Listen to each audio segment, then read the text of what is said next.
자, 이번에 이제 회사령 볼 텐데요. 회사령 내용을 보면 이 회사 설립은 이제 조선총독부의 허가를 받아야 되고, 그 조선 밖에서 설립한 회사가 조선의 본존이나 지점을 설립하고자 할 때는 조선총독부의 허가를 받아야 돼요. 여기에서 이제 볼 수 있듯이 요건 대규모 이제 일본 자본의 어떤 진출을 막기 위한 거죠. 그래서 그 당시 일본은 국내적으로 이제 그 자본이 아직 그 투자가 덜 된 상태에서 어 이게 그 국내 자본이 이제 일본 국내 자본이 우리나라 들어올 경우에는 일본의 개발이 덜 되겠죠. 그래서 이걸 막기 위해서 대규모 일본 그 자본을 막으려고 했어요. 그래서 일본의 어떤 투자 자본, 투기 자본 같은 걸 막으려고 이런 내용들을 했다. 아직까지 그 당시 일본의 국내 그 산업화가 아직 덜 된 상태였죠. 자, 그다음 오 조를 보면 회사가 법령이나 본령에 반하는 명령을 허가 조건을 위반되거나 공공질서와 성량화 풍속을 반하는 행위를 할 때 조선총독부는 산업의 정치 지점의 폐쇄 또는 사회 회사를 명할 수 있다. 그러니까 허가를 받은 후에도 그 뭐냐면 그 회사가 회사령을 어겼거나 그다음 공공질서와 성량화 풍속에 반하는 행위를 할 경우에는 회사를 해산시킬 수 있다. 이 내용이죠. 자, 여기에서 공공질서와 선량한 풍수에 반하는 행위가 뭘까요? 이게 좀 예매하죠. 이거는 이제 지멋대로 갖다 붙일 수 있는데 크게 이제 두 가지로 볼 수 있어요. 첫 번째로는 회사를 통해서 독립운동을 하려고 하는 세력도 있어요. 그래서 이걸 이제 뭐냐면 독립운동할 경우에는 막겠다. 회사를 이용해서 자금을 대거나 자금을 유통시키거나 뭐 독립운동의 거점을 마련하거나 그런 것들을 하는데 그거는 이제 예전에 이제 신민회 같은 그런 데서 되게 이제 그 회사를 통해서 자금을 유통시키는 거점 역할을 했는데 그런 것들을 이제 막겠다는 거죠. 두 번째로는 뭐냐면 도매 행위를 차단시키겠다. 그 당시 보부상 같은 그 상회사들 있죠. 이 상회사들이 구한말 때 이제 그 정치권과 유착을 해갖고 독점 도매 매점 매석을 행위를 했어요. 그 어떤 특정한 물건에 대한 매점 매석을 행위했는데 이걸 막겠다는 거야. 그래서 그때 이제 보부상 같은 이제 상회사들이 이 회사령을 통해서 회사를 신고를 했는데 그때 이제 일제가 그걸 보고 나서 아 이거는 독점 도매 회사다. 그러니까 도매 행위를 하는 회사다 생각하면 회사 허가를 내주지 않아. 내주더라도 나중에 그게 발각이 되면 단속을 해갖고 그냥 회사를 해체시켜 버리죠. 그래서 이건 도매행위를 감소시키겠다는 의미가 있습니다. 이게 두 가지 의미가 있다는 걸 좀 기억을 해 두시면 될 것 같고요. 자, 그래서 인제 그 내용을 보죠. 배경을 보면 일본의 영세 자본을 보호하고 식민지 수탈에 필요한 범위에서 일본 자본의 진출을 유도한다. 다만 아까 얘기했지만 대규모 일본 자본의 진출 방지 측면도 있다는 거죠. 일본의 국내 자본이 아직 미숙하기 때문에 어 대규모 자본이 들어오면 일본 산업화에 좀 도움이 안 되겠죠. 그래서 일본의 어떤 그 공동화라 그러죠. 예. 산업 시스템 공동화를 불러일으킬 수 있기 때문에 최대한 절제를 조절하겠다. 그런 내용이야. 그다음 민족 자본 성장과 외국 자본 진출을 통제하면서 상품 판매 시장과 원료 공급지를 확보하겠다. 그래서 이제 조선의 산업을 장악해서 식민지 구조를 이제 개편했는데 그래서 이제 여기 보면 민족 자본과 일본 자본이 그 뭐냐면 이렇게 구조화시켜 놨어요. 민족 자본은 주로 이제 정미업이나 피업이나 제분업, 요업, 방지업 같은 경공업에 한정해서 이제 허가를 좀 내줬고요. 일본 자본 같은 경우에는 전기, 철도, 금융, 일반 대기업이 나 중소자본 등등 이런 식으로 해 갖고 금융이라든지 어떤 사회 기관만 관련된 자본들 대자본에 주로 인제 했다는 거죠. 근데 아직까지 일본 자본이 그렇게 많은 진출을 하진 못했어요. 왜냐면 1910 년대까지는 일본에서 그렇게 자본이 많이 축적되지도 않았고 또 이런 대규모 자본들도 들어오는 걸 또 조선총독부가 반기는 것도 아니었어. 예. 그래 갖고 대개 보면 소규모 자본만 들어왔다. 이렇게 보시면 돼요. 본격적으로 이제 대규모 자본이 들어온 것은 1920 년대 이후예요.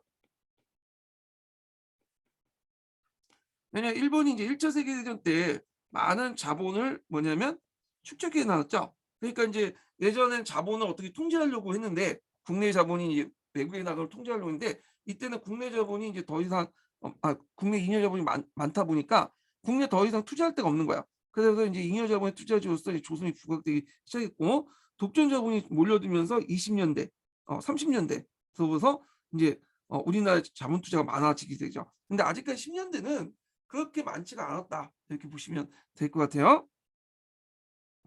자, 그래서 이제 요 내용도 좀 보시면 될 것 같고, 그다음 뒤에 넘어가서 금융자본을 볼게요. 자, 1910년대 금융자본은 세 가지가 있었죠. 동양척식 주식회사 금융부가 있었고, 그다음 조선은행, 식상은행, 이게 조선 3대 기관인데, 조선은행은 예전에 이제 한국은행이 있었는데 이 한국은행 조선은행 개편시켰어요. 그래서 중앙은으로 만들었죠. 1911년부터. 이 한국은행은 일본 통감부가 만들었던 은행인데 이걸 조선은행으로 개편했다. 대한제국시기 때니까 이제 어, 한국은행이 됐다가 일제 강점기 때 우리나라를 이제 일본이 조선이라고 칭했거든요. 그래서 조선은행으로 개편됐고, 그래서 조선은행권을 만들었죠. 제은행권이 아니라 이때부터는 조선은행권을 발행을 했다는 거예요. 1911년부터 해서 1945년까지. 그래서 조선은행권을 발행할 때 거기 그 인물 도안 같은 걸 만들어야 되잖아요. 그래서 어떤 인물을 넣을까 가지고 이제 그때 좀 약간 논란이 있었어요. 그때 이제 도요토미 히데요시를 그 조선은행권에 집어넣자는 의견이 있었어요. 근데 도요토미 히데요시는 좀 그렇죠. 아무리 일본이 우리나라를 통치하더라도 한국인들 정서를 좀 고려할 필요는 있잖아요.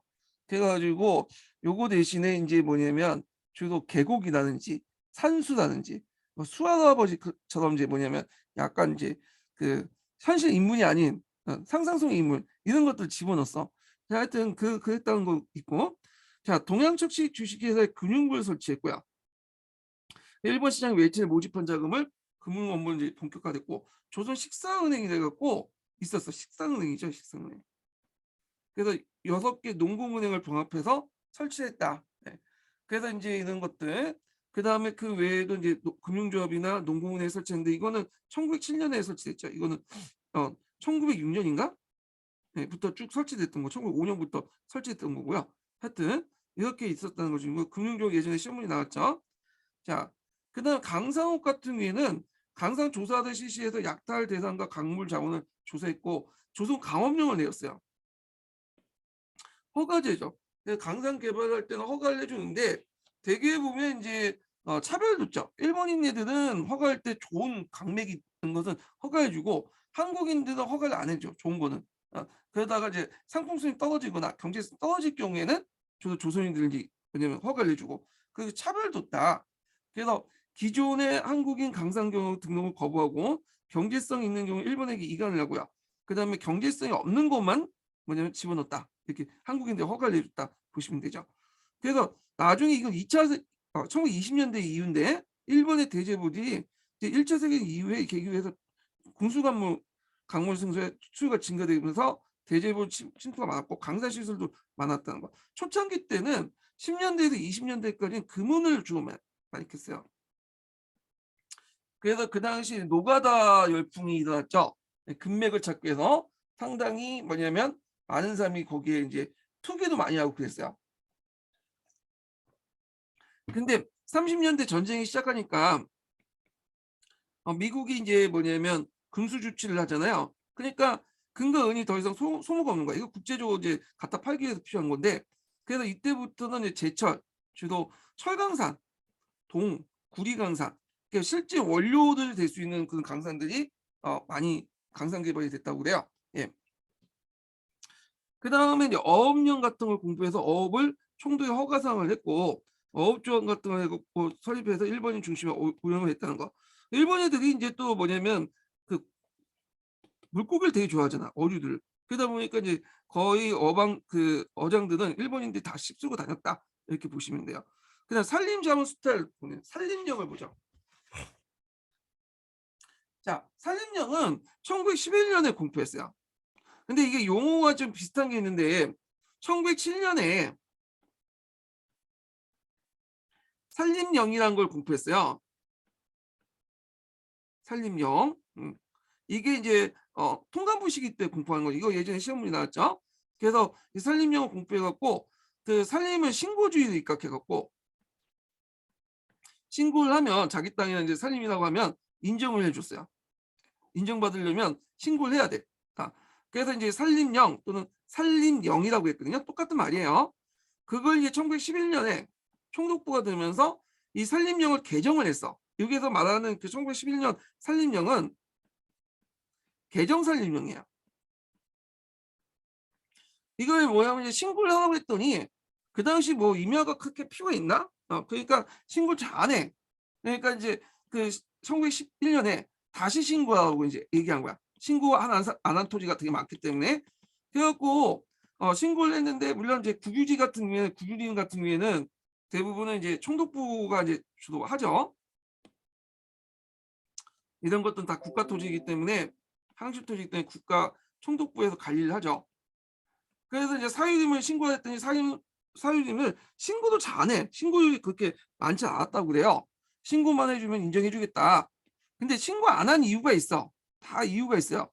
왜냐하면 요걸 해갖고 그 당시에 이제 농사를 짓기 위해서 그 당시에 이제 조선사 산들이 그 뗄 까먹 이게 뭐라고 하죠? 뗄 까먹기 위해서 조선 사람들이 와갖고 우리나라 사람들이 이렇게 발제를 많이 했어요. 그러니까 이게 비가 오면 다 무너질 거 아니야. 예, 무너지니까 이 당시 농사를 원활히 하기 위해서는 이 토사가 내려가면 농사를 못 짓겠죠. 그래서 요게 나무를 이제 심기도 한 거야. 식목 사업을 이제 많이 하는 거야. 그런데 돈이 부족하잖아. 총독부에서. 그러니까 사유림을 하고 나서 의무적으로 여기에 나무를 심게 해요. 근데 나무 심는 비용이 상당히 많거든요. 그러니까 뭐냐면 신고를 잘 안 하는 거예요. 그냥 포기하고 이렇게. 그리고 나서 신고를 하더라도 이걸 완전히 자기 땅으로 만들 수가 없는 게 뭐냐면 매매나 이런 것들이 다 제한이 돼 있어요. 그리고 입산을 해갖고 땔감을 뭐냐면 구할 수 있는 일도 딱 제한을 줬어. 그러니까 자기 토지인데도 불구하고 자기 산에도 산림인데도 불구하고 올라가서 제대로 땔감을 구할 수도 없고 이용도 못하고 매매도 제한을 된 거야. 근데 오히려 세금이라든지 그다음에 식목 비용은 더 많이 든 거야.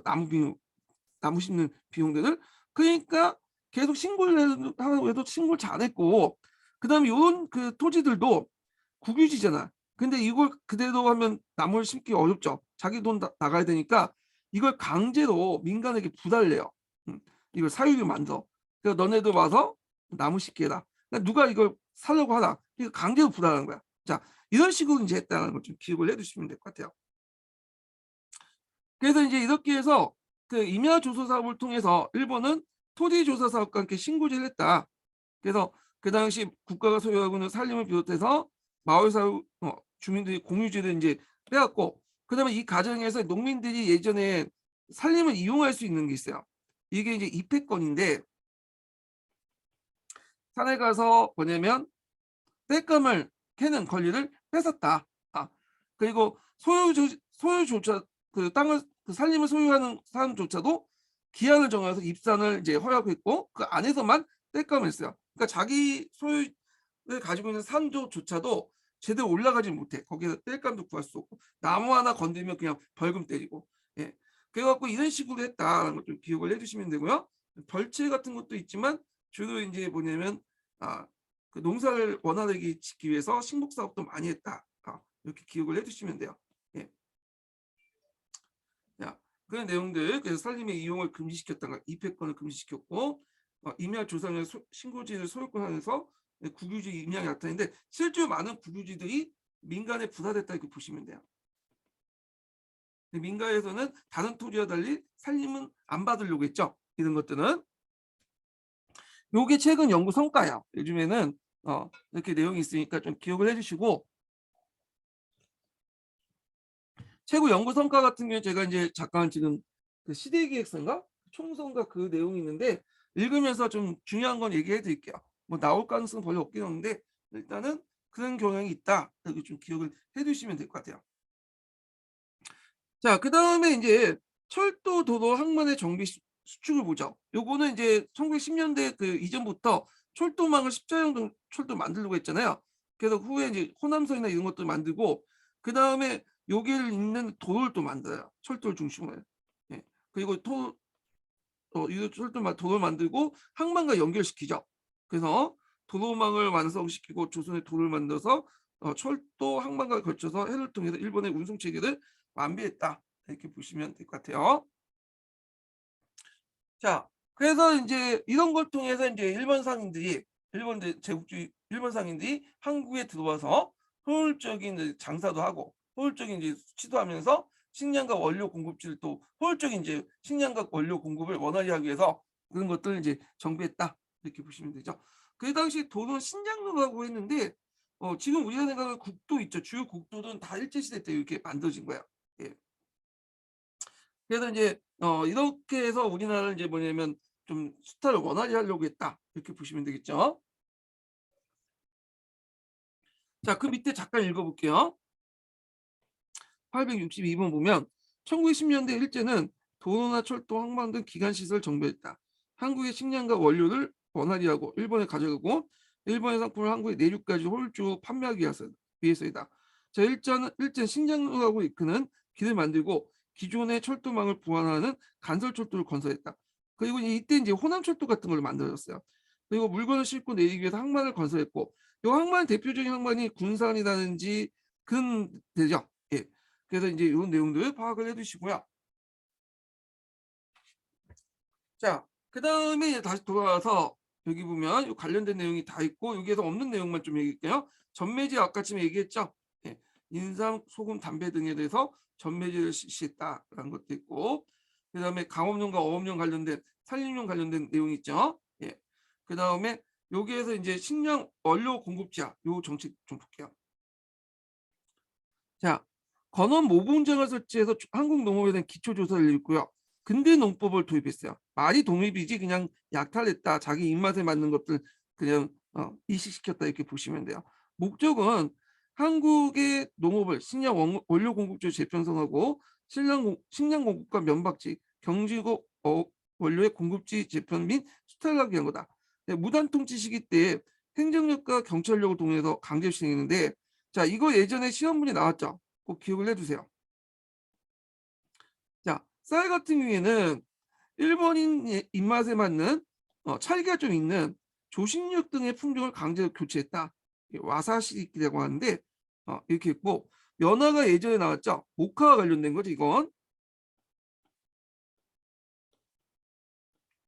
일본 반직 상업을 위해서 일본의 미국산 육지면을 강제 재배를 했고, 면작 조를 통해서 농민을 강제 가입시키고 산출된 육지면을 공판 조직을 통해서 헐값을 사서 한국 안의 소면업체나 일본의 방직업자에게 넘겼고요. 뉴에코치 해갖고 이건 생산인데 일본은 그 당시 생산 수출이 되게 많았어요. 생산은 뉴에코치에서 빼온 그 실을 말해. 그래서 그 당시 일본이라든지 유럽이라든지 미국에서 그 뇌에 그 병이 돌아가지고 생산을 잘 생산을 못했거든요. 그래서 보통 일본산 그 생산을 많이 수입을 해왔어. 그래서 그 당시 생산 수출 통해 일본의 주요 외화수 획득을 위한 개량 뽕나무를 강제로 보급을 했다. 그래서 이렇게 면화나 누에코치에서 얻은 그런 면 갖다 판 그런 뭐냐면 자금을 가지고 그 일본은 공장을 돌렸죠. 기계를 도입해서 공장을 돌렸죠. 이런 식으로. 자, 그 다음에 결과 기존의 한국 품종과 경제 방식 등이 배제돼서 한국 농업 구조가 약화되고 농민 경제 파탄이 가속화됐다. 그래서 나중에 1931년에 30년대 1919년에 3.1 운동이 확산됐대. 이때 농촌에서 상당히 폭력적인 어떤 성향이 띠게 된 것이 이런 배경 때문이다. 이렇게 보시면 될 것 같아요.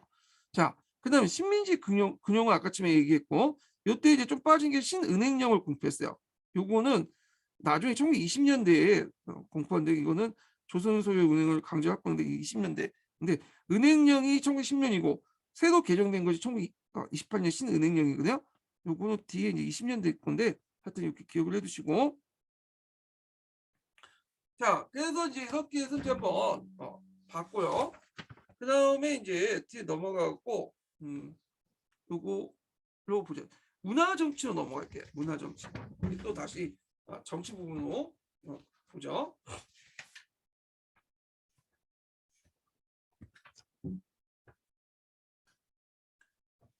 자, 문화 통치의 이제 배경을 보면요. 일단 제일 중요한 3.1 운동이죠. 그다음에 국제 여론의 악화. 그래서 이게 보니까 이제 일본이 어떻게 선정했냐면 한국인들이 일본 통치에 만족하고 행복하게 살고 있었다. 이렇게 선전했는데 갑자기 3.1 운동이 일어나고 제암리 같은 학살 사건처럼 이렇게 막 그 사건이 알려지니까 국내적으로 이제 비판을 막 쏟아지는 거야, 국제적으로. 그러니까 일본이 또 외국 열강대 눈치를 볼 수밖에 없잖아요. 거기에다가 이제 일본 정치적 변화에서 1920년대 다이쇼 데모크라시가 있어요. 그래서 1912년에서 1920년까지 26년인가요? 예. 12년 1926년에까지 그 나름대로 정당 활동이 되게 활발했거든요. 그래서 그때 황제가 다이쇼기 때문에 다이쇼 데모크라시라고요. 다이쇼 데모크라시, 다이쇼라는 연어를 사용했죠. 그 황제가. 그래서 이제 그 당시 이제 그런 그 민주주의 사상이 널리 보급되는데, 그래서 일대 일본의 어떤 국내에 보통 선거를 실시하고요. 정당 정치가 성립되고 사회운동이 국화되고 등등 일어났어. 그래서 이것들이 한국 통치에 큰 영향을 줬고요. 특히 이제 다이쇼 민주주의 때, 다이쇼 데모크라시 때는 또 일본 내에서 사회주의가 유포됐어요. 이건 일본뿐만 아니라 1920년대 다 그 한중일 다 사회주의 확산이 됐던 시기야. 그래서 우리도 일본을 통해 사회주의가 들어왔죠. 예. 그 뭐 치안유지법이 실시되고 또 그런 배경인데, 자, 이 내용들 있고요. 자, 다이쇼 데모크라시에 관련된 내용은 나중에 다시 얘기를 할게요.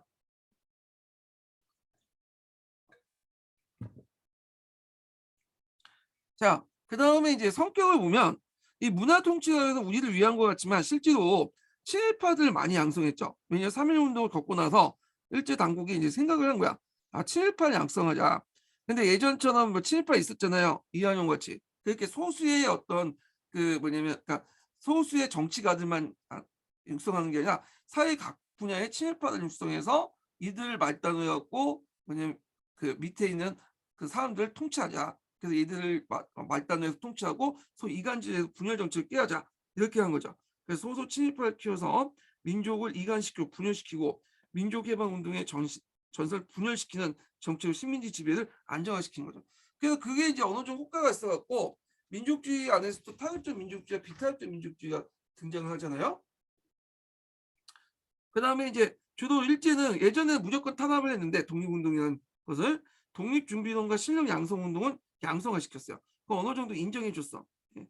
그래서 얘네들이 이제 타협적 민족주의가 된 거죠.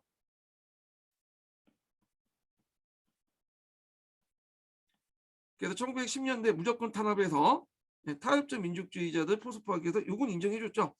이 독립준비론과 실력 양성은 뭐냐? 지금 당장 독립을 하는 게 아니라 뭐냐면 우리가 실력이 없기 때문에 좀 실력을 키운 다음에 먼 훗날에 독립을 하자, 그런 내용이야. 자, 그리고 나머지는 다 금지시켰죠. 예. 그래서 이렇게 이제 뭐냐면 독립준비론과 실력 양성처럼 좀 일제의 통치를 허용하는, 지금 당장 좀 허용하는 데에서는 문화를 이런 식으로 문화운동 같은 건 유도했다. 그래서 주로 이제 학교를 세우거나 교육을 시키거나 뭐 이런 것들은 이제 인정을 해주고, 즉각 독립론 같은 경우에는 뭐 탄압을 했죠. 예. 즉각 독립론은 이제 뭐냐면 비타협적 민족주의자들이요. 예. 자, 하여튼 이런 것도 있고요. 그다음 경제적 수탈을 위해 식민지 통치하고 근대성의 오도, 하급 부용 노동자를 양성하기 위한 거다, 이렇게 있고요. 자, 그 내용 중에 좀 보면 그 이제 이건 앞에서 이제 내걸었던 이제 내용들이에요. 예. 여기 보면 요거 좀 정리하고 넘어갈게요. 문관 총독을 임명하겠다. 근데 이게 이제 포명했어. 문관 총독을 우리는 임명하겠다고 이제 포명했는데 실제 내용을 보면 한 명도 문관 총독을 임명하지 않았어요. 문관 총독을 임명하지 않았다는 거. 두 번째는 보통 경찰을 실시했다.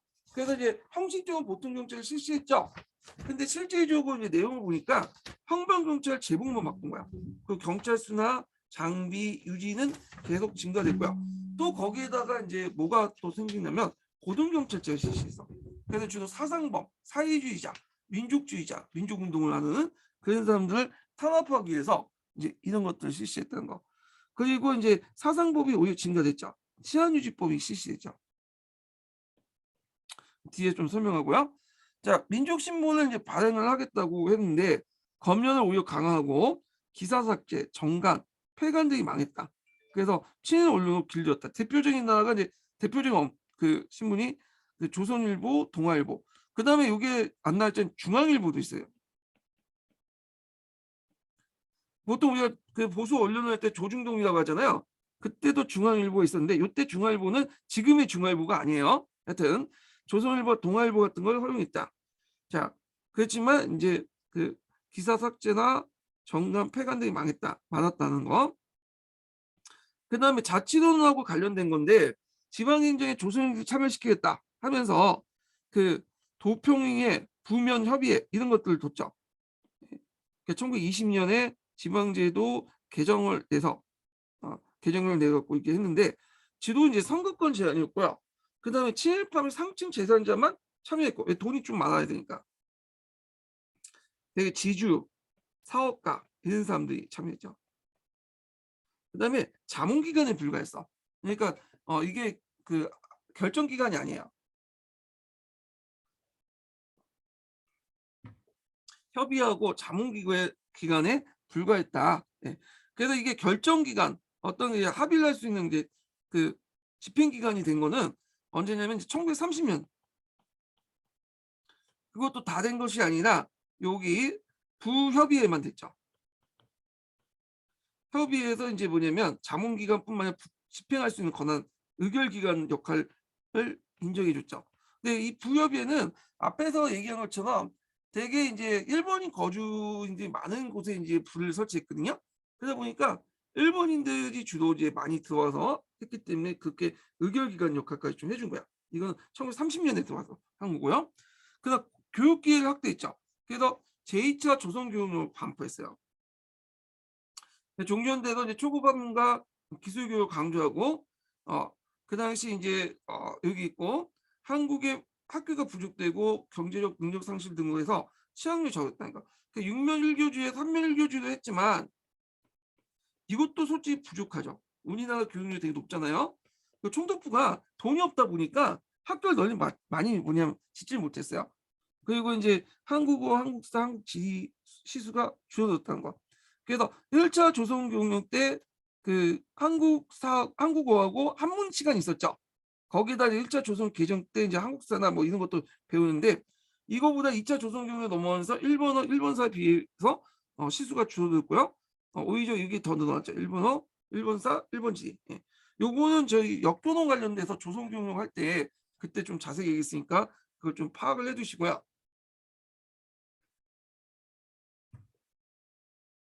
자, 그러면 내용을 이제 좀 볼게요. 앞에서 이제 총독 임명 제한은 얘기했고 보통 경찰차를 실시했지만 실제로는 더 많았다. 그래서 여기 보면 경찰 간서나 인원수, 비용 등이 더 증가됐다는 거. 그 다음에 중초원을 확대했죠. 그래서 친일파들이 명예를 마련하기 위해서 만든 중초를 확장했는데 예전까지는 뭐 소집도 하는데 가끔씩 이제 소집을 하고 물론 이제 발언은 딱 한 번밖에 못해요. 예. 그리고 그 당시 그 총독이 이제 의장이기 때문에 해산하면 해산하고 뭐 그렇게 됐는데 이런 중초 확대해서 이제 했다는 거. 지방자치제를 포방했죠. 이거 예전에 기출문제 나왔죠. 자, 그 당시 조선 총독부는 그 의회를 설립하고 한국인들의 참여권을 주고 지방자치제 실시하겠다고 선전했다. 선전만 한 거야. 줄 의도도 없었어요. 독립운동을 자치운동을 유도하여 그 목적이 있죠. 그 민족을 분열시키는 의도였다. 하지만 조선의회에 설립되지 않았고 한국인들의 의회 참여는 허용되지 않았다. 조선의회 관련된 내용은 뒤에 좀 얘기할게요. 이거 기출문제 나왔던 거죠. 대신에 이제 자문기관, 도평의회나 부문구협의회만 설치됐죠. 1920년 그 지방자치 개정 지방 통치령 해갖고 그래서 20년 이었고 그 다음에 여기 그 여기에 자문기구죠. 자문기구인데 다만 여기에서 부협의회 요건 30년의 의결 기간이 됐다. 요거 좀 기억을 해주세요. 요거는 일본 애들이 많이 거주하는 곳이죠. 부는 12개 부. 그래서 요 내용이 있으니까 한번 읽어보세요. 네, 읽어볼게요. 이게 중요하니까 이거 기출문제 나왔으니까. 자, 1차 때는 3.1운동을 목도한 일본이 한국의 명목상 지방자치제 시행하기 위해서 했는데 그 당시 1920년 법령에 의해서 조부면에 위격권이 없는 협의회를 설치하고 일본인과 친일사위원으로 임명했다. 제한선거제 때문에 그래요. 지금 오늘 그 지방위에 선거를 하죠. 지방 그 자치제와 관련돼서 지방의회부터 해서 시도, 군, 시도, 군수 이렇게 뽑고 그러잖아요. 그 당시에는 이제 그 협의회 같은 게 있었다는 거예요. 이거 비슷한. 근데 이때는 제한 선거였어. 그래서 여건 문제 나나 없는 사람들은 선거권도 없었어요. 그때는.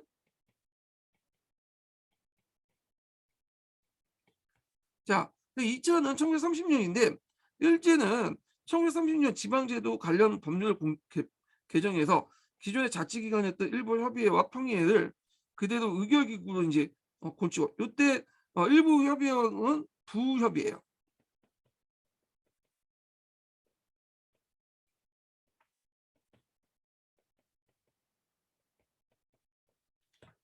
그래서 지방자치제 선거를 했다. 지방자치를 도입하여 민족주의 전선을 내부의 자치론에 대한 허상을 심어줘 분열을 도모하여 정치적 의도가 깔려 있었다. 이렇게 보시면 돼요. 자, 그래서 이제 요 관련된 내용이 여기 있죠. 도평의회, 뭐 군, 면협의회. 그래서 이제 여기 보면 예산 및 일제 통치 기간의 예산 및 공공사업에 대해서 자문을 응하게 했다. 그래서 지방 사회 조선 유지들에게 의결 멍해를 채워줘 식민통치의 동반자를 만들려고 했다. 의결권이 없었다. 왜냐하면 그 당시에 조선인들이 할 수 있었던 것이 없었어. 그 당시 이제 그 간직을 가질 수 없으니까 나름대로 그런 것들 좀 필요하겠죠. 명예욕 같은 거. 그래갖고 뭐 아까 중추원 고문이라든지 찬이라든지 그다음에 여기는 뭐 내가 이제 그 부군 면협의회 뭐 회원이라든지 의원이라든지 그런 식으로 얘기하면 좀 뭔가 사회에서 간지를 표현할 수 있잖아요. 간지낼 수 있잖아요. 그러니까 그런 것들 내는 거야. 자기 간지를 좀 나타내기 위해서. 간지란 말이 일본 말인데 그걸 좋은 말은 아닌데 자신을 간지나게 하기 위해서 그렇게 했다는 거. 그래서 소속위원 선발에서 농촌 뭐 도시 있는데 한번 각자 읽어보시고 제한 선거고요. 예.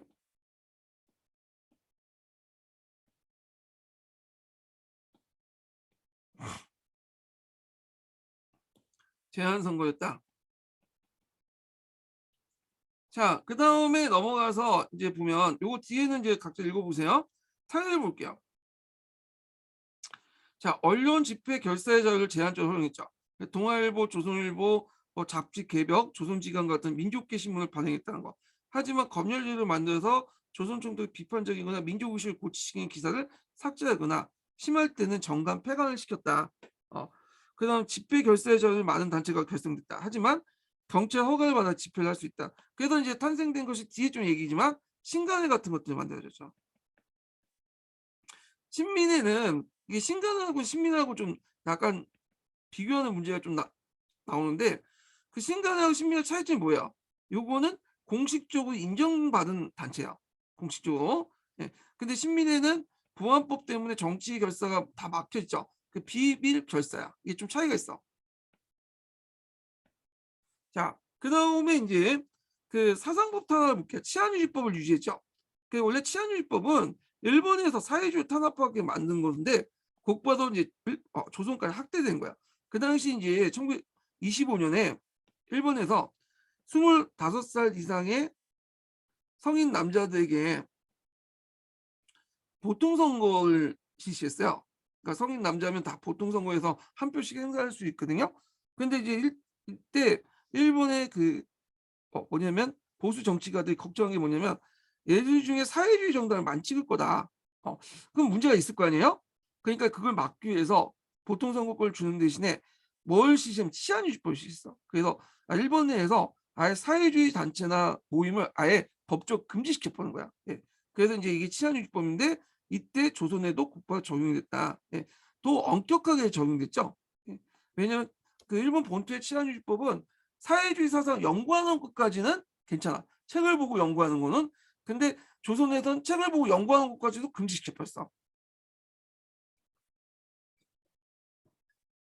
자, 그래서 그 내용을 보면 국채의 번영. 국채의 번영 뭐예요? 처왕제를 부정하는 거죠.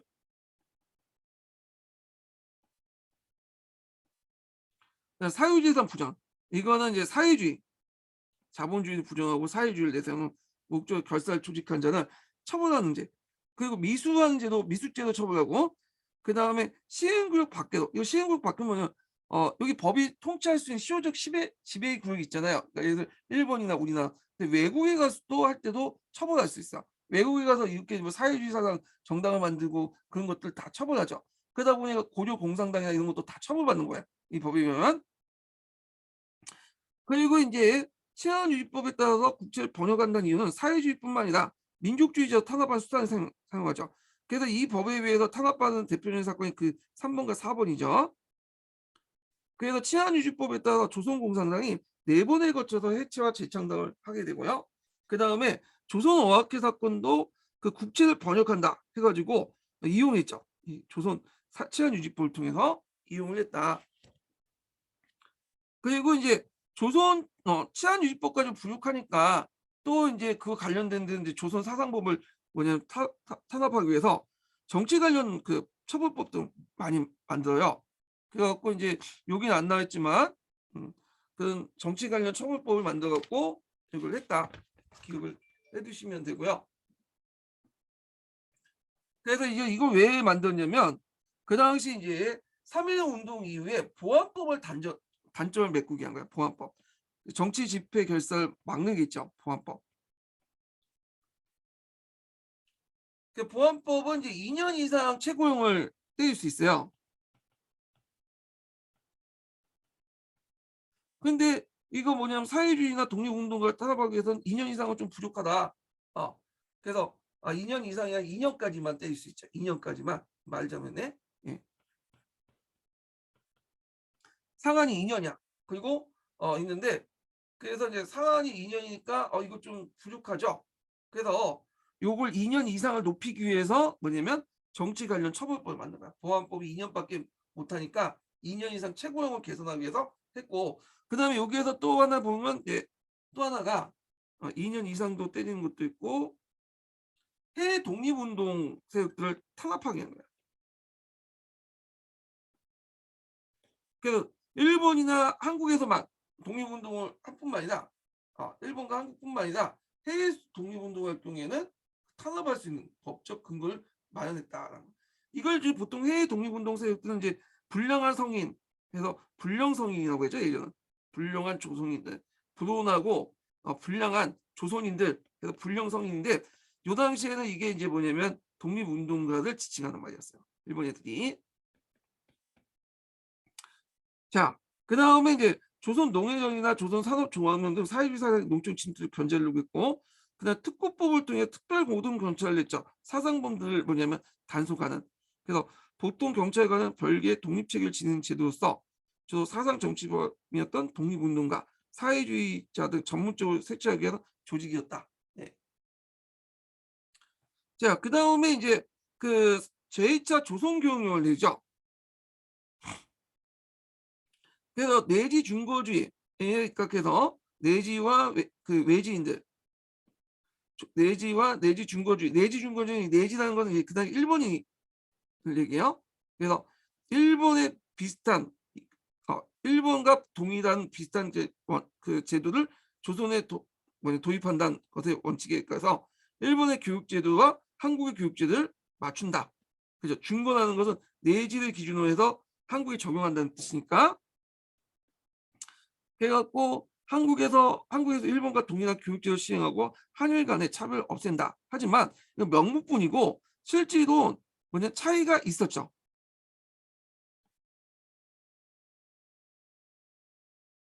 그러나 동아주의 교육이라는 측면에서 차이가 있었다. 여기 있는데 이게 아마 동아주의 관련된 내용인데 그러니까 여기에 일본에 없었던 동아주의를 내세웠다는 거죠. 근데 동아주의는 차이를 인정하는 거예요. 이때까지는. 앞에서 얘기한 것처럼 동아주의가 같은 제도에서 동일하게 대우해 준다는 그런 의미가 아니라 어 일본인으로서 대우받고 싶으면 한국인들이 너희들이 어느 정도 일본인처럼 되라 이런 내용이죠. 그러니까 동아의 조건을 제시한 거야. 이것도 마찬가지야. 겉으로는 뭐냐면 동일하다고 했지만 실제로는 시세와 민도에 따라서 차별했다 이렇게 보시면 될 것 같아요. 그렇지만 나름대로 많이 개선을 했어요. 제2차 조선 교육령은 그 내용을 볼게요. 이거 뭐 역교원 때 좀 얘기를 하긴 했는데 그 내용을 보면 자 보충 교재 몇 페이지 펴보시냐면 이게 좀 없어 가지고 뒤에 다시 정리하긴 했는데 여기에서 보는 게 낫겠죠.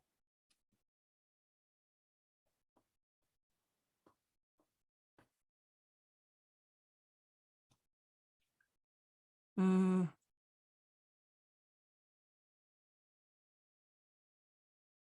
여기 있네. 예. 377페이지 펴보세요. 자, 1922년에 조선교육령 2차 조선교육령이 있었어요. 그래서 그 내용을 보면, 자, 일단은 이제 보통학교 수업 연한을 4년에서 6년 올리죠. 그리고 고등보통학교를 4년에서 5년, 여자 고등보통학교를 3년에서 4년 또는 5년을 연장했고요. 그 다음에 그 각급 학교에 폐지됐던 한국어를 필수 과목 부활했죠. 예, 요거. 예전에 1차 조선교육 때 한국어, 조선어죠. 그땐 조선어라고 했어요. 한국어라고 하지 않고. 조선어 한문 국어가 있었는데 아마 이게 선택 과목이었을 거예요. 그러다 보니까 이제 폐지된 학교가 많으니까 이걸 필수 과목으로 만들었다. 이렇게 보시면 되겠죠.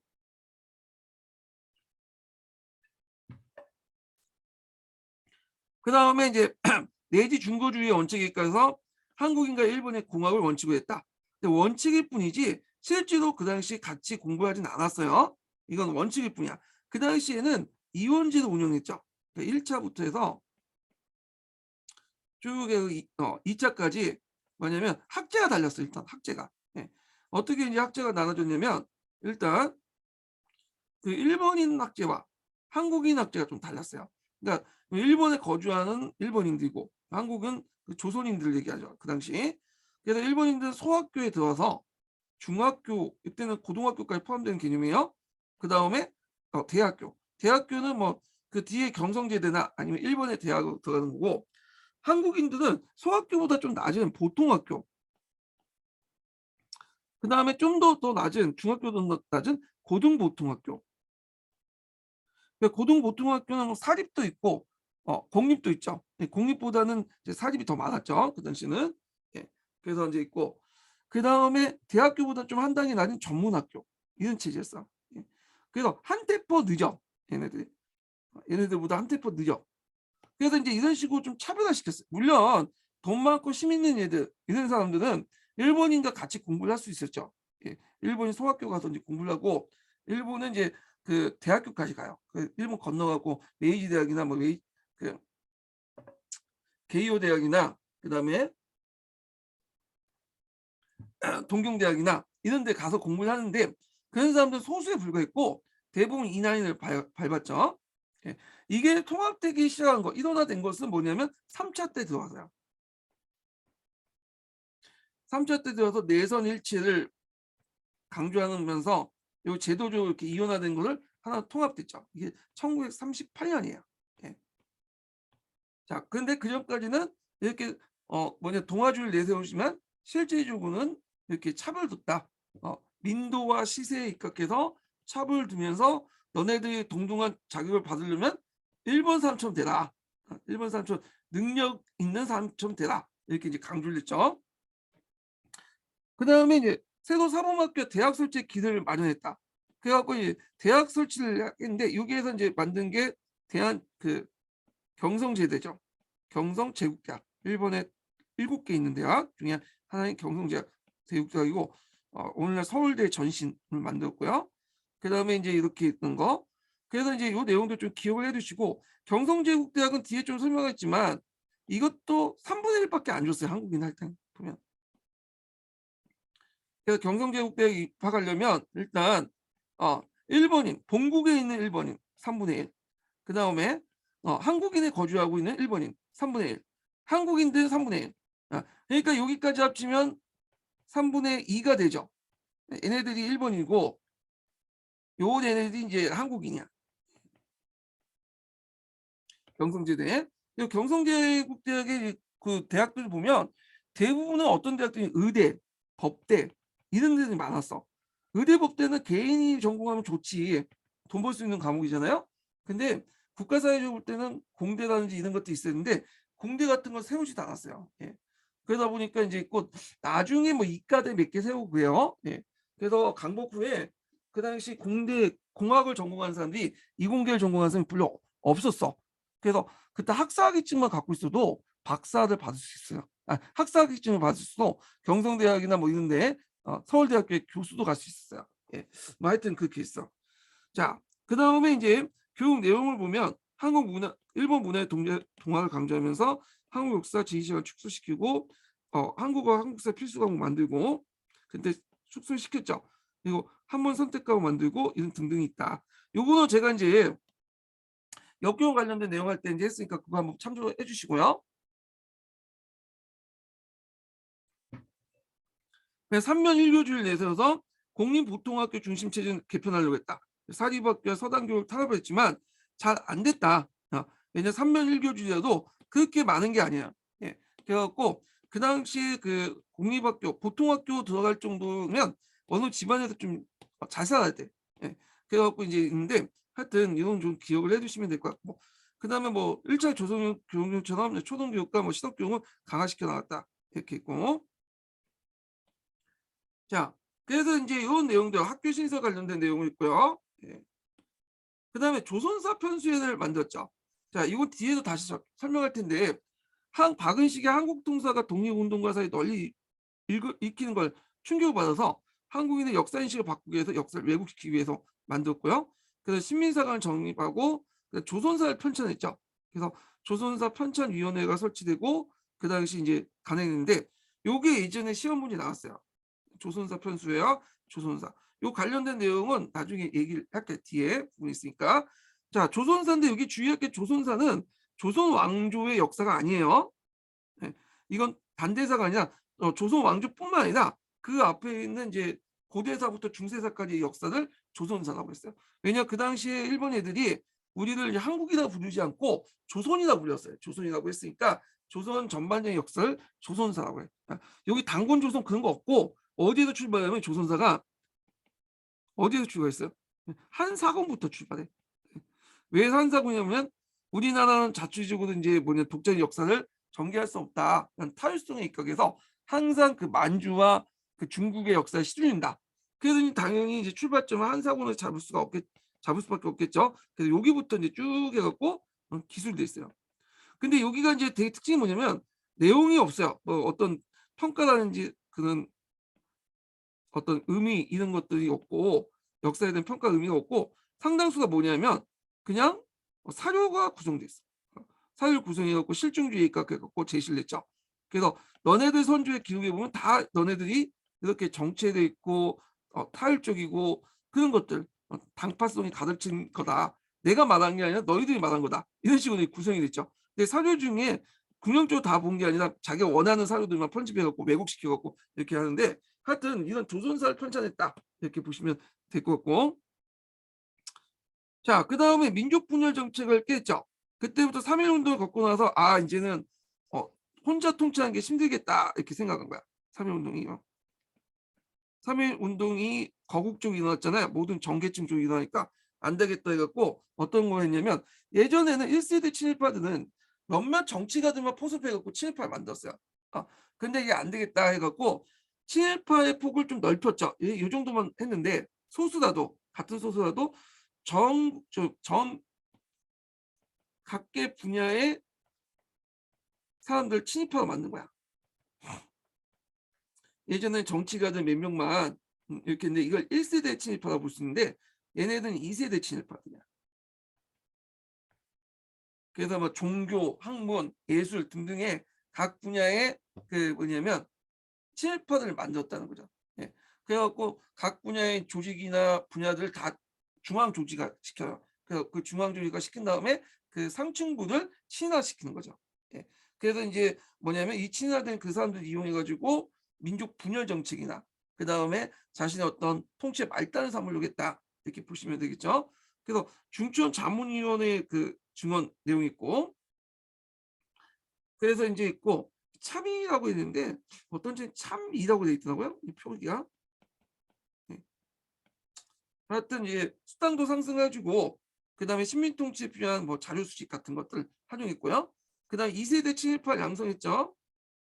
이들 이용해서 일제 분열 정책을 동조하게 만들어 참정권 초원 주장이나 자치운동 같은 타협적 경향 등 민족 개량주의를 신화시켰다. 그래서 대개 보면 이 사람들 이제 출신이 뭐냐면 지주계층들이 많아요.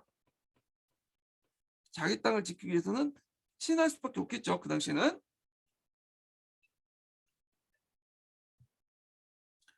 그래서 자치 운동을 이제 지원을 해주죠. 물론 자치를 해줄 생각 없었지만 일단 지원을 해줘. 3.1 운동에 참여했던 민족 지도자 가운데 독립운동 대신에 조선인의 자치와 참정권 운동을 주장한 사람들이 생겨나겠다. 네. 자, 그래서 이제 이렇게 해서 이제 정치 부분을 한번 좀 봤어요. 이렇게 있고, 그 다음에 이제 그 내용이 이제 뭐와 관련된 내용이냐면, 그 산미증식 계획 관련된 내용인데, 산미증식 계획도 이게 20년대 대표적인 정책이잖아요.